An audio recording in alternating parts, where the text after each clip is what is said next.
কি একজন মা আর আপনার বাচ্চার বয়সও কি 6 থেকে 10 বছরের ভেতরে? তাহলে আজকের এই ভিডিওটা ঠিক আপনারই জন্য। কখনো কখনো আমরা বাচ্চার মধ্যে অনেক চেঞ্জেস লক্ষ্য করতে পারি, যেমন তারা অকারণে মিথ্যে কথা বলে বা কখনো নিজেকে বাঁচানোর জন্য অন্যর নামে মিথ্যে কথা বলে। এইগুলো কিন্তু আমরাও কখনো কখনো প্রশ্রয় দিই, কারণ আমরা ভাবি তারা হয়তো বকা খাবে, তাই জন্য তাদের অপ্রস্তুত না করার জন্যে আমরা অকারণেই তাদের এই দোষগুলোকে ঢেকে ফেলি। কিন্তু এইটা যে আমরা তাদের কত বড় ক্ষতি করছি সেটা আমরা নিজেরা বুঝতে পারি না।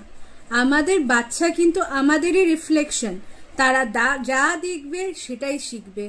তাকে উল্টো পাল্টা জিনিসে কখনোই প্রশ্রয় দেবেন না, উল্টে কড়া শাসন করবেন। শাসন মানে কিন্তু আবার এই নয় তাকে কড়া শাস্তি দেওয়া। শাস্তি আর শাসন দুটো কিন্তু আলাদা জিনিস। সেই জিনিসটা মাথায় রেখে আপনারা ব্যবস্থা নেবেন, তাহলে দেখবেন আপনারা আপনাদের সমাজকে একটি সুন্দর ভবিষ্যৎ উপহার দেবেন।